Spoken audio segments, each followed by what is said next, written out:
দেখুন এই সংক্রান্ত আপডেটে স্পষ্ট বলা হয়েছে মাননীয় মুখ্যমন্ত্রী মমতা বন্দ্যোপাধ্যায় ২৪শে জানুয়ারি ২০২৪ পূর্ব বর্ধমানে অনুষ্ঠিত প্রশাসনিক সভা থেকে রাজ্যের যুগান্তরকারী ৬টি প্রকল্পের বিপুল সংখ্যক মানুষের নাম অন্তর্ভুক্ত করলেন। কোন কোন প্রকল্প? দেখুন ১ নম্বরে বলা হয়েছে নতুন করে আরও ৯ লক্ষ মানুষ বার্ধক্য ভাতা পাবেন। যে বার্ধক্য ভাতার জন্য দিনরাত আপনাদের পেরেশান এবং এই বার্ধক্য ভাতার জন্য আবেদন করার পরও টাকা পান না, তো সেই বার্ধক্য ভাতাতে যারা দুয়ারে সরকার এবং সরাসরি মুখ্যমন্ত্রীতে ফোন করে জানিয়েছিলেন তাদের করে নতুন করে এখানে দেখতে পাচ্ছেন যে নতুন করে কিন্তু ৯ লক্ষ বার্ধক্য ভাতা পাবেন। এর আগে যারা পাচ্ছিলেন তারা তো পাবেনই, নতুন করে যারা পাননি এতদিন আবেদন করার পরও তারা কিন্তু পাবেন।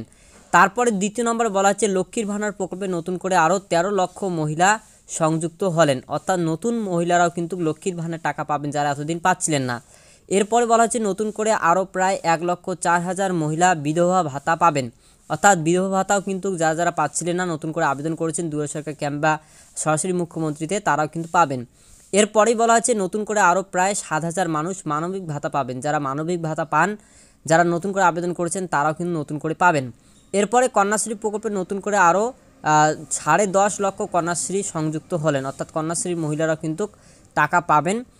এরপরে রয়েছে রূপশ্রী প্রকল্পে নতুন করে আরও ৮৪,৬৭,০০০ মহিলা সংযুক্ত হলেন এই রূপশ্রী প্রকল্পে। তো যাই হোক আপনারা স্পষ্ট দেখতে পেলেন এইদিকে কিন্তু ৬টা প্রকল্পের ইতিমধ্যে নতুন শুভ উদ্বোধন এবং অর্থাৎ নতুন করে আপনারা টাকা পেতে চলেছেন যারা নতুন আবেদন করেছেন। পাশাপাশি বাংলা শস্য বিমায় যারা আবেদন করেছেন তাদেরও টাকা দেওয়া হবে, তবে কবে দেওয়া হবে এই নিয়ে কোনো রকমের ডেট রিকমেন্ডেড নেই, পরবর্তী আপডেট আসলে আপনাদেরকে জানিয়ে দেবো।